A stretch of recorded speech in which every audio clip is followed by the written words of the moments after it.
So from interviews and biographies, I've had the opportunity to interview a lot of former students of Sheldon Jackson.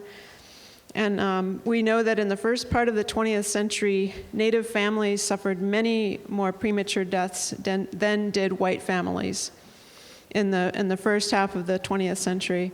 And nearly every Native family lost children or parents. And this is a picture of Carol Feller Brady. She grew up near here at the cottages, and she wrote a book called Through the Storm Toward the Sun, which I would really recommend. It's about growing up at the cottages and surviving really unimaginable losses. And her book helps us to start to understand the extent and the impact those losses had on individuals. And this is a picture of some of her family. You can see that her mother and father are on the center row on the right. And these are some of the cottages families. And Ellen Hope Hayes, whose mother is in the picture, described this group as descendants or survivors of the Battle of 1804. They're all, they share lineal descendants from Kaklian. So in this presentation, I'm going to present the numbers that show the prevalence of premature death in the 1930s in Sitka by age and by, I'll use the word race, because that's how it was recorded on the 1930 census, and then compare Sitka's population and death rates then and now. So my methodology was to first put Sitka's 1930 census into a spreadsheet, and there were slightly more than 1,000 people here. I copied out all the deaths recorded in Sitka in the decade of the 1930s from the Alaska Office of Vital Records with their name, date, and age. I then compiled the two to get the race for each person who died, and then did some very basic calculations to get the proportion of people in Sitka by race and age and the death rates. I also have a 1934 federal report on deaths in Alaska that shows a similar prevalence of premature deaths suffered by Native families throughout the territory that also has the causes of those deaths. And what I found, so in the 1930 census, which was taken in October 1929, Sheldon Jackson School had, where we are right now, had 130 students, and they were from age 10 until the early 20s, nearly all of them from southeastern Alaska. Only one of these students who were at school here in 1930-31 also died in Sitka during the decade, 1930 to 39, and that individual was actual Carol Feller Brady's brother, and he died several years after he was in school. And so it's possible that deaths recorded in Sitka could possibly have included later classes of students. It seems likely that students who were very sick were sent home and died at some other place. And Les Yah, who was superintendent of the school in the 30s, wrote in his memoir that a teacher, when he got here in the 20s, a teacher who had been here since 1914 told him that 1/4 of all the students that she had had in her time at the school had died of tuberculosis. But because deaths among Sheldon Jackson students do not seem to have happened in Sitka, so it would made have looked like they weren't dying, I took the Sheldon Jackson students out of the total population that I was looking at. And in 1930, Sitka also had the Pioneer Home, and there were 94 inmates, as they're called on the census. And when I compared the census to the deaths in the decade, it seems that most of these men did not live very long after they arrived here. And one surprise to me was that many of the inmates were in their 60s or even in their 50s. These were all single men, nearly all with Northern European names, many of them immigrants from Scandinavia. And the vast majority of the deaths in Sitka, 1930 to 39, were from the Pioneer Home. So I took the Pioneer Home inmates out of the census population that I started with for statistics, and I did my best to take the pioneers out of the deaths as well. And so I took out the deaths of all the men who were in the Pioneer Home in 1930. And I also took out the deaths of men in their later 50s or older who had European surnames that were not represented in the census. And so of the 448 deaths in the 30s of individuals aged 56 and over, 394 seem to have been from the Pioneer Home.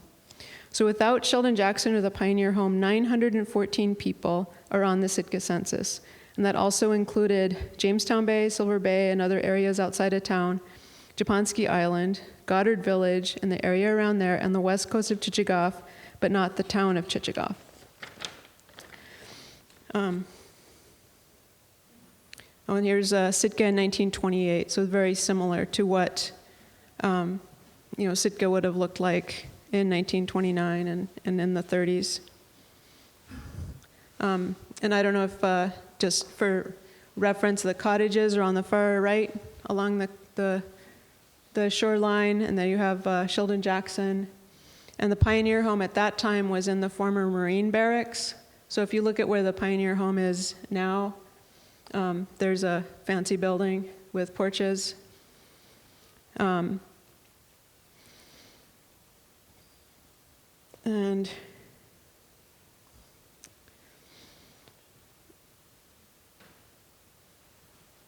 this is a chart of Sitka's 1930 population. So in the race column, most people were Indian or white. Many others were mixed, who had one or two native parents. And some individuals reported themselves as white, even with parents who were from Alaska. But since I think the important thing is how they identified themselves in the census, I used how they identified themselves in the census. The census taker, John Hollywood, was Tlingit. I combined mixed with Indian for most of these charts. I then broke down the census by age. There were only 9 individuals on the census who were not either white or native. They're listing Black, Filipino, Chinese, or Mexican. So a very small percentage of people who were not either Indian or white. Sitka's population in every group at 20 and under is roughly half and half, and of the individuals 20 and younger, 64% of those individuals were native. And when we look at the deaths over the decade, the first thing is that even for the white population, Sitka had a lot of deaths. So Sitka's population did grow quite a bit in 1939 with the construction of the military bases on Japonski and the associated commerce that came with that. But when I looked at just the first 6 years of the 30s and compared it to the numbers for all of the 30s, the number of deaths per year was the same. So perhaps the new additional population was young and healthy, and so did not affect the numbers of deaths. So here's a spreadsheet and a chart of deaths in Sitka by race and age. For every age group, native deaths are more than 70% of the total deaths.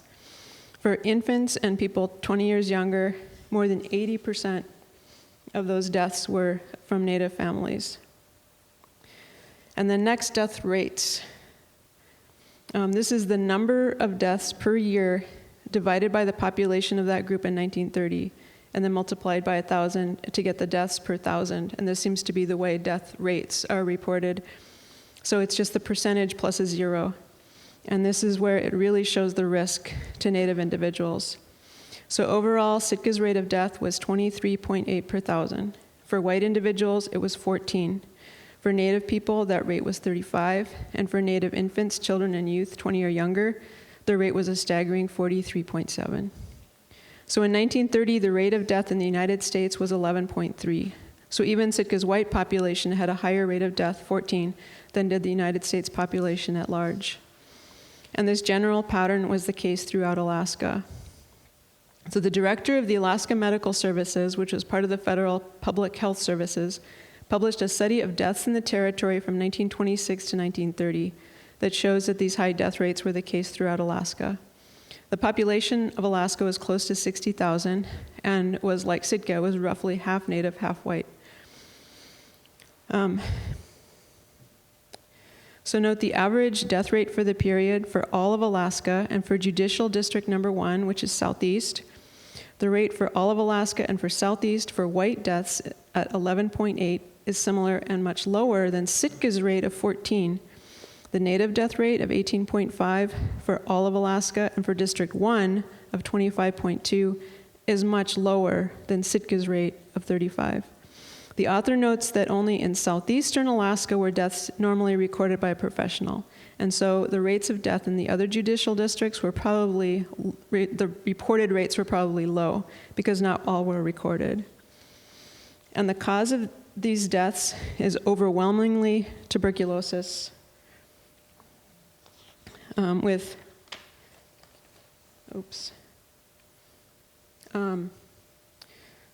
the native deaths in black and the white deaths in crosshatched. And this is rates. The white population in Alaska at the time was older than the native population overall, with many single men. The author also notes that most white persons who contracted TB went south for treatment. And what I've heard is that they had no choice. They had to go down south.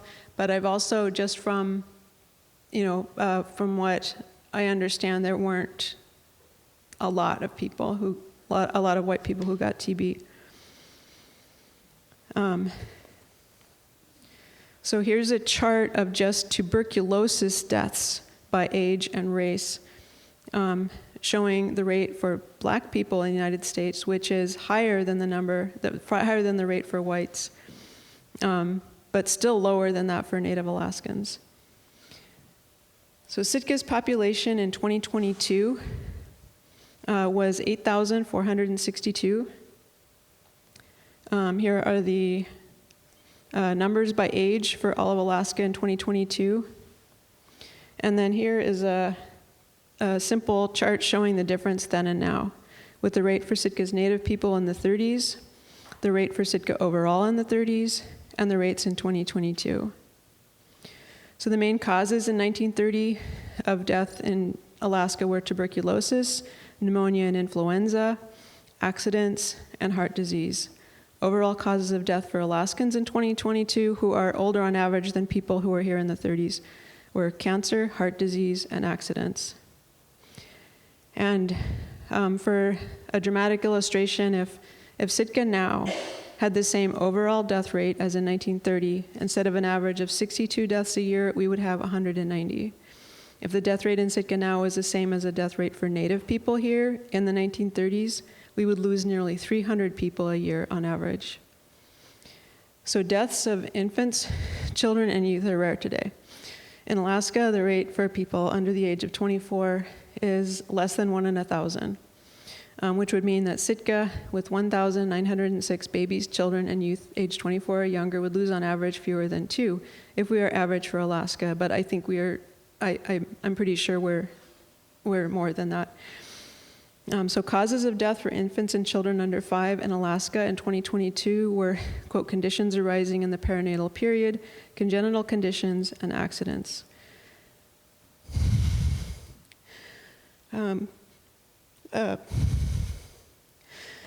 For young people aged 5 to 24, the leading causes of death in 2022 were suicide, accidents, and then assault.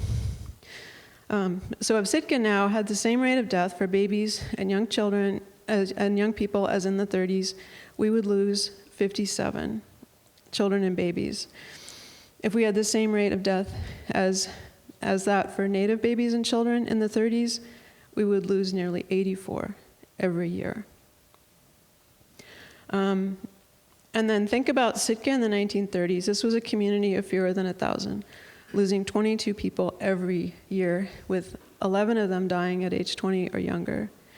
Sitka's Native residents, a community of 430 every year, losing an average of 15 people, 11 of them under age 56, 9 of those infants, children, and youth 20 or younger. So why did so many die? Why was tuberculosis such a killer of Native people? A big reason has to be economic stress. In Alaska overall, resource extraction industries such as canning, mining, and the fur trade had crashed after World War I. They hadn't come back. On top of a very poor economic picture in the territory, Alaska Native people, because of racial bias, were pushed to the margins even of that economy. Native Americans only got automatic citizenship in 1924. In southeast Alaska, the creation of the Tongass National Forest meant native resources like fish streams and hunting cabins were taken without compensation by canneries and fox farmers. All over the territory, fish and animals that native communities depended on for cash and food were decimated by outsiders. And native people in Sitka did not consider themselves poor. And that's something about people who went through the Depression. Whatever their race, if you know somebody who went through the Depression, they're not complainers. And maybe that tells us about something about how to get through like really tough times. And I think that's one reason we're not recognizing the severity of this episode in our history. But lack of cash means life is more stressful. When you get sick, you have less access to things like heat, warm clothes, being able to rest, to have adequate and healthy food. And I think we have to unpack the concept of subsistence food, because native foods have always been more than just subsistence. And the other part of that is that procuring, processing, storing, distributing food is a very complex thing, and it's part of and dependent on cash, money, wealth. And so it's important to remember in the 1930s, the economic problems Native people experienced were not because they were used to some other kind of economy, but because the economy was bad for everyone, and even worse for Native people, due to the limited ways they could earn money. And in the 1930s, no matter how much local food your family could get in store, you still needed cash to live and stay healthy.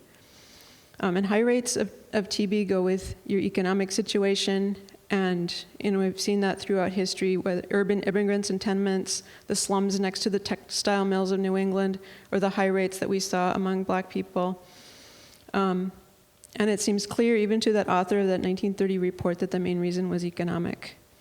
But he also reveals the contributing factors to those economic problems when he wrote that, quote, besides the poor economic conditions that, quote, the unhygienic methods of living, ignorance, superstitions, and, quote, the lack of interest on the part of most whites and natives in the territory will probably tend to make an attempt to eradicate tuberculosis from the native a very difficult, tedious, and expensive undertaking. And this reflects the way the tuberculosis epidemic has been written about in the past and even today, that it was to do with native ways of living, even though native people had thrived for thousands of years, even though tuberculosis has been present all of that time. The other part of his statement is that native people had no interest in fighting it, and you wonder, did he take a survey? The very high rates of premature death is important to recognize in Alaska history.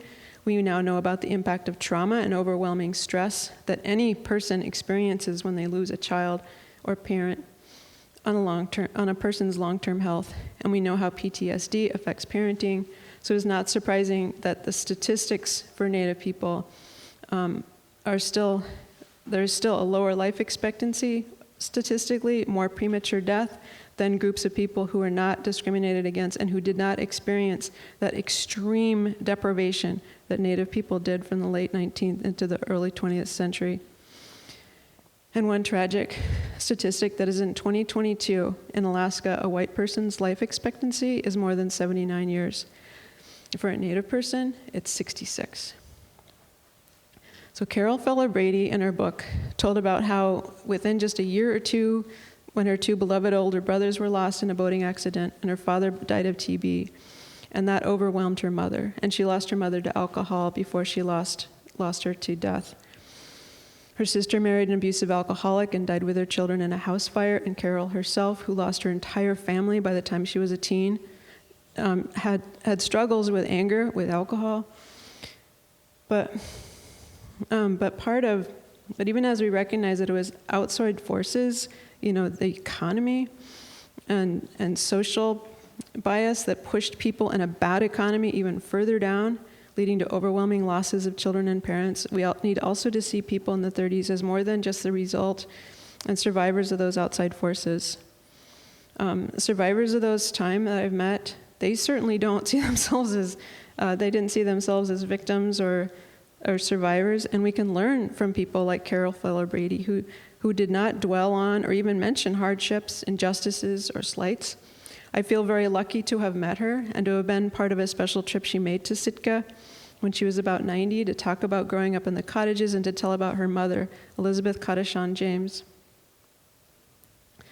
an early leader in the Alaska Native Sisterhood. She wanted to tell about how beautiful it was, the music, the culture, the food, ownership of the cottages, and pride and heritage. And that's what we should know about too, and celebrate and take into the future. But thanks.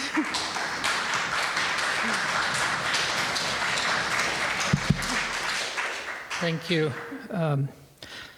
Questions? Kim? Yeah, I spoke with John Hope and Percy Hope, his brother, and they were both sent south to TB asylum, I think they called them. Do you know how many, I mean, was that a very fortunate thing for a Native person to be sent south, or how often did that happen? I think it was because they built the Managecombe Hospital was a TB sanitarium for Native people, and that's where a lot of Native people came.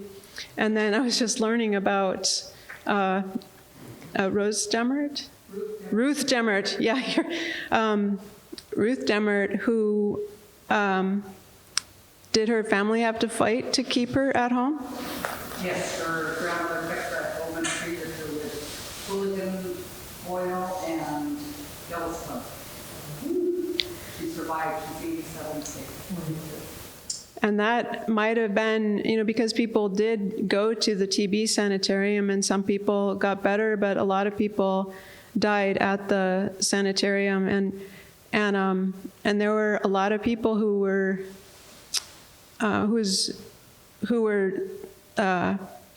what do you call it? They had a mausoleum, for the remains, and so some of them the families didn't even know.